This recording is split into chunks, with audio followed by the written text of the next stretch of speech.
5월이 되었습니다. 5월은 정말 좋은 계절이고요. 계절의 여왕이라고 해서 옛날엔 결혼식도 굉장히 많이 했습니다. 5월에는 나무 꽃들이 막 피어나기 시작합니다. 저는 초록색을 좋아합니다. 특별히 5월 달에 나오는 그 나뭇잎이 새롭게 돋아나는 연초록색이 너무너무 아름답습니다. 새로운 생명이 막 돋움하는 것. 그래서 아직 영글진 않았지만 뭔가 풋풋하고 순박하고 새로운 생명을 나타내는 색이 연초록이기 때문에 길 가다가도 나뭇잎에 막 돋아나는 거 보면 너무 예쁘고요. 아름답습니다. 저것이 점점 자라나면 햇빛도 받고 또 강한 비바람도 받고 그러면서 점점 색이 진녹색으로 변해갑니다. 이파리는 강해졌지만 처음 가지고 있었던 순박함, 청순함, 생명의 여린 이런 것들은 없어지게 되는 거죠. 처음 순간의 생명력이 너무나 아름다운 겁니다. 10년 전 2012년도에 제가 몇 번 얘기를 했는데 영화 은교란 영화가 개봉을 했어요. 사실 이 영화가 그 해에 대종상, 청룡영화상 그 외에 수많은 영화제에서 상을 거의 휩쓸었습니다. 그리고 그때 처음 나온 김고은이라는 영화 배우가 일약 전국적인 스타가 되었습니다. 사실 여성계에서는 굉장히 반발이 심했어요. 왜냐하면 주제 자체가 70대 유명한 소설가와 그 젊은 제자가 17살 고등학교 여학생을 놓고 사랑 전쟁을 하는 것 같은 그런 어떤 내용으로 이루어져 있기 때문에 이건 뭐 원조계쟁가 뭐 이런 느낌이 드는 영화라 상당히 반발이 심했지만 이 영화가 사실은 유명한 소설가 박범신 작가의 소설을 영화한 것이거든요. 그분이 말한 주제는 그런 것은 아니었을 거라고 생각해요. 요즘은 시집살이가 거의 없어졌죠. 그래서 며느리가 아이 낳으면 시어머니가 또 아이도 봐주고 출근하면 또 애들 학교 보내고 공부도 시키고 뭐 이렇게 이제 지금은 대세가 되었습니다. 손주들 오면 좋지요? 별로 안 좋으세요? 손주들 오면 너무 좋아요. 그리고 막 2박 3일 있다가 가면은 더 좋다는 거예요. 아이 보는 게 쉽지 않고 어려운 건데 요즘 뭐 고부 갈등이 거의 없지만 시어머니와 며느리로 상징되는 이 갈등 이건 언제나 어디나 있는 것인데 꼭 시어머니, 며느리 이 갈등이 아니라 이전 세대와 다음 세대의 갈등을 상징적으로 표현한 거겠죠. 우리들 속에는 왜 그 갈등이 있는 걸까? 이 은교란 영화에서는 뭘 말하고 싶은 걸까? 이 세상에 존재하는 모든 존재는 시간에 따라서 쓰러져 간다는 겁니다. 변하지 않는 것, 그 생명이 충만한 상태로 계속 지속되는 존재는 없어요. 그 하나님뿐이 없어요. 이 세상의 모든 존재는 다 시간에 따라서 약해지는 거예요. 몸도 약해지고요. 얼굴도 늙고요. 마음도 약해지고 사회적인 존재도 점점 쇠락해 갑니다. 반면에 새로 돋아나오는 세대는 그 생명 자체가 아름다운 거예요. 특별히 멋지지 않아도 그렇게 멋지게 화려하게 꾸미지 않아도 젊음 자체가 너무 싱싱하고 아름다운 거예요. 마치 막 이파리가 연초로 막 나오는 것이 모양이 어떻게 생겼든 큰 차이 없이 그 자체가 아름답고 그 자체가 멋있듯이 청춘의 세대는 특별한 것을 하지 않아도 노년의 세대가 볼 때는 그 자체가 너무나 아름다운 거예요. 그리고 그 아름다움이 때로는 부러운 거예요. 너무 부러워. 나도 옛날에 저랬는데, 나도 옛날에 저런 때가 있었는데, 내 몸이 왕성한 때가 있었고, 두려운 것이 없던 시대가 있었고, 모든 것이 자신이 있던 그런 시대가 있었는데, 사회적으로 왕성할 때가 있었고, 수많은 사람들의 주목을 받을 때가 있었는데, 나이가 들고 인생이 쓰러지면서 그런 게 다 상실되는 거죠. 젊은 세대에 대한 아름다움, 부러움, 그리고 그것이 나가면 질투로까지 되는 거예요. 여기서 이전 세대와 다음 세대의 갈등이 존재론적으로 있게 되는 겁니다. 왜 젊은 세대는 아름다우냐? 그 안에 아직 생명력이 충만하기 때문입니다. 늙는다는 것은 내 안에 있는 생명이 점점 약화되는 거예요. 점점 약화되어서 마지막에 딱 됐을 때 그건 죽음인 거죠. 인간은 태어나서 생명이 충만한 시대를 거쳐서 어느 정점에 이르렀다가 점점 시들어서 어느 순간에 사라지는 것. 그것이 우리의 삶이고 모든 생명체의 모습입니다. 그래서 이 소설을 쓴 작가는 젊은 청춘들 향해서 우리가 여러 번 들었지만 너무 중요한 이야기를 해주겠습니다. 너희 젊음이 너희 노력으로 얻은 상이 아니듯 내 늙음도 내 잘못으로 받은 벌이 아니다. 좋은 경구는요, 자꾸 되새겨야 돼요. 젊고 아름답고 충만하고, 그러나 그것이 내가 노력해서 얻은 것이 아니라는 거죠. 당연히 주어진 것처럼 늙는다는 것도 벌을 받아 그런 것이 아니라 존재는 그렇게 될 수밖에 없다는 겁니다. 그것을 서로 인정하고 존중하는 삶을 살아갈 때 행복한 사회 인생이 되지 않겠냐, 그런 의미인 것 같아요.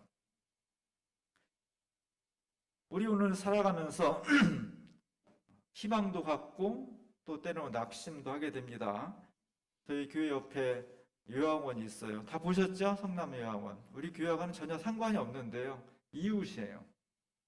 그래서 저희가 교회 절기 때마다 작은 선물을 갖다 드립니다. 거기서 요양하시는 분들, 또 수고하시는 분들. 특별한 목적은 없고요. 그래도 교회를 이웃으로 뒀으면 뭔가 좀 생기는 게 있어야지. 옆에 교회가 있는데 아무것도 없으면 그것도 서운하잖아요. 그래서 그냥 작은 것을 선물을 해요. 제가 가끔 집에 올라가려다가 엘리베이터 앞에서 창문을 이렇게 보면 옆 건물이니까 창문 안으로 가끔 노인들이 보여요. 어떤 때는 커튼을 내리고 있어서 안 보이지만 어떤 때는 보여요. 그러면 그 침대에 노인분들이 거의 하루 종일 누워 계신 것 같아.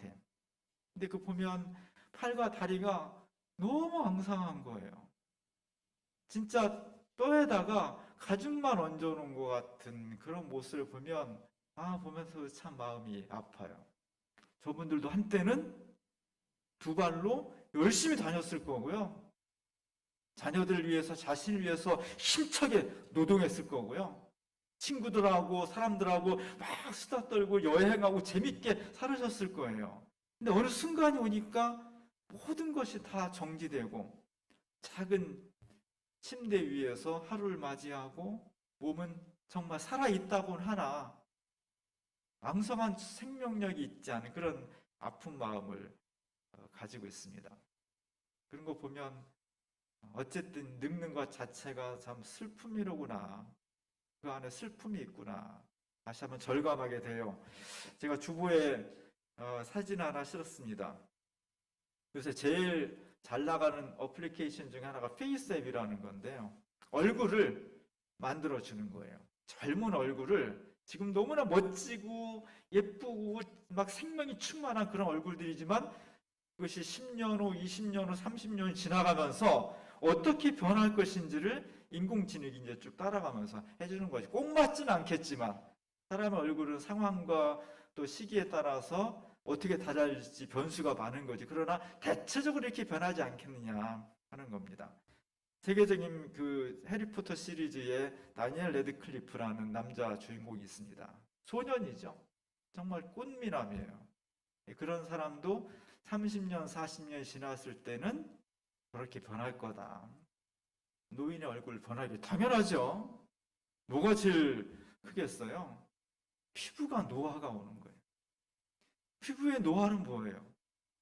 피부 세포 하나하나가 다 생명력으로 충만하지 않고 생명이 줄어드는 거예요. 팽팽한 생명이 아니라 생명이 축소돼 버리니까 거기에 주름이 생기고, 그리고 입과 볼 사이에 팽팽하던 것이 굴곡이 생기고, 이마에도 주름이 생기고, 목에도 막 살이 늘어지고. 청춘이라는 아름다움, 청춘이란 생명이 노화된 피부 속에 갇혀 있는 것과 같습니다. 늙는다는 것은 그래서 사실은 슬픈 거예요. 노화는 모든 세포에 오는 겁니다. 얼굴에만 오지 않아요. 머리끝에서 발끝까지 우리 몸을 구성하고 있는 수십억 개의 세포 하나하나에 노화가 진행되는 겁니다. 노화는 육신에 가면 오는 것이 아닙니다.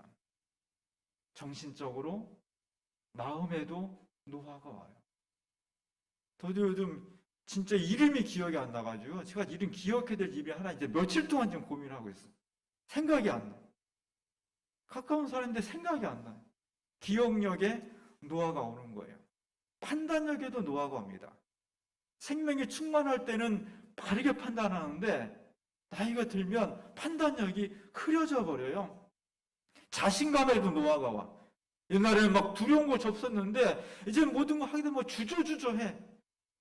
해도 될까? 안 되면 어떡하지? 실패하면 어떡하지? 자신감이 막 떨어져요. 뭘 하나 배우려도요, 안 배워져. 그래서 컴퓨터 프로그램이나 일을 하려면 뭐가 막 새로운 것들이 막 나오는데 이제 그만 나와도 될 것 같은데 계속 새로운 게 나와. 젊은 사람들은 그냥 얼마나 빠르게 배우는지 몰라요. 노인분들은 어때요? 배우려고 하는데 자꾸 하다가 중단해. 엄두가 안 나요. 자신감이 자꾸 줄어듭니다. 어디를 가도 존재감이 떨어져요. 옛날엔 그래도 사회적인 활동을 하고 이런저런 활동을 하니까 사람들 군중 속에 가면 나의 위치가 있었고 무게감이 있었는데 갈수록 그런 것이 가벼워지는 겁니다.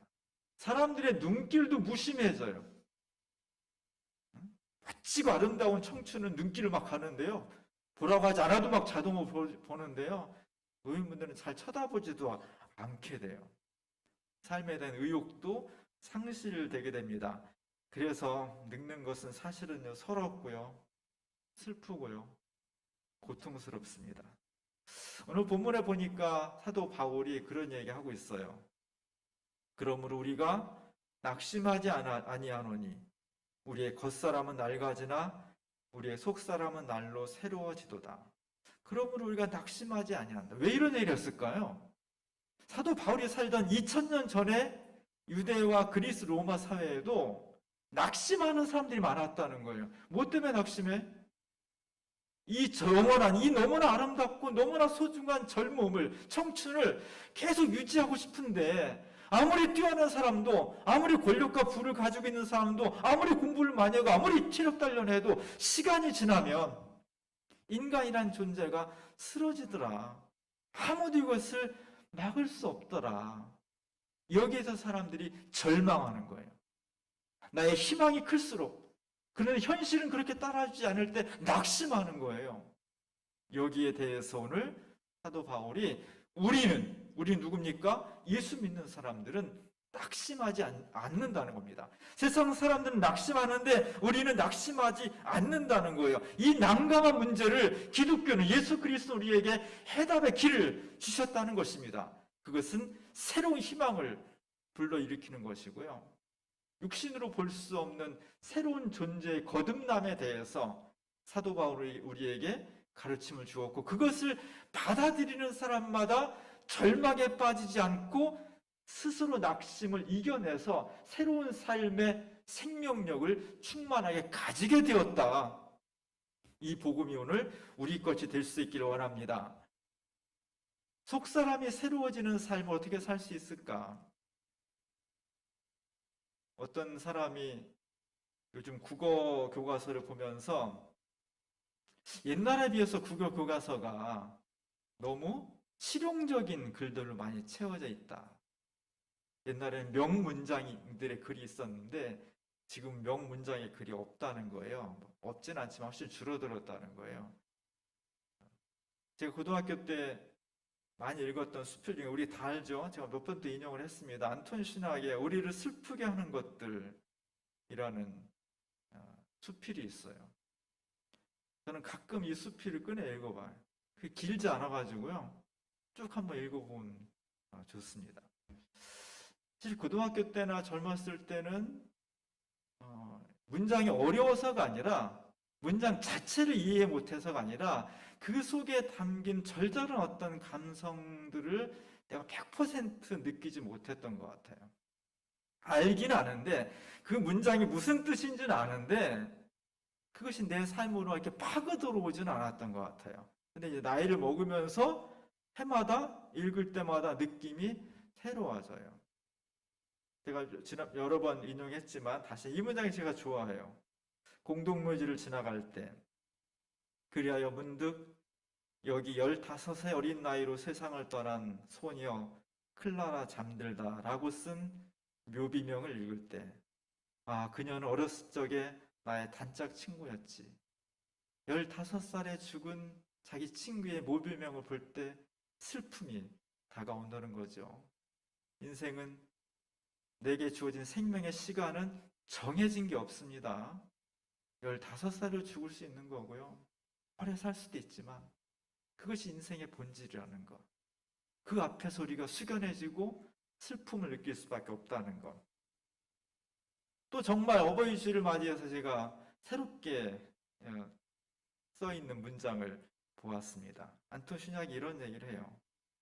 숱한 세월이 흐른 후 문득 발견된 돌아가신 아버지의 편지. 편지에는 이런 사연이 쓰여 있었다. 사랑하는 아들아, 내 소행들로 인해 나는 얼마나 많은 밤을 잠 못 이루며 지새웠는지 모른다. 대체 나의 소행이란 무엇이었던가? 하나의 치기 어린 장난? 아니면 거짓말? 아니면 연애 사건이었을까? 이제는 그 숱한 허물들도 기억에서 사라지고 없는데 그때 아버지는 그로 인해 가슴을 태우셨던 것이다. 오랜 시간이 지나서 뭐 책상 같은 거, 장롱 같은 거 정리하다가 우연히 발견한 아버지의 메모. 아들아, 나는 너 때문에 아주 밤잠 못 자고 맨날 가슴 졸이고 너무 힘들다. 뭐 이런 내용인 거죠. 이 아들은 수십 년 전 거랑 다 잊어버렸어. 그만큼 뭐 큰 사건은 아니었던 거죠. 뭐 사고가 나서 입원했다든지 뭐 수백만 원 물어줬다든지 뭐 집안이 풍비박산 그런 게 아니라 사소한 일이었던 거죠. 별거 아니었던 거지. 근데 아버지는 별것 아니었던 일임에도 불구하고 이 아들 때문에 잠을 못 자고 가슴 졸이고 막 그랬다는 거예요. 왜 그랬을까? 자녀들은 이 부모의 마음을 이해할 수 있을 때 어른이 되는 거예요. 자식이 왔다가 돌아가면 당연히 잘 갔겠지. 당연히 특별한 일 소식 없으면 잘 도착한 거예요. 이렇게 말하는 사람 부모의 마음을 모르는 거예요. 왔다 가면 아버지 어머니 저 집에 잘 도착했습니다. 고맙습니다. 즐거웠습니다. 아 그래 잘 도착했구나. 빠이빠이 한다고 다 되는 게 아니라 그 자식이 자기 집에 도착해서 잘 도착했습니다 라고 해야 부모의 마음이 놓이는 거지.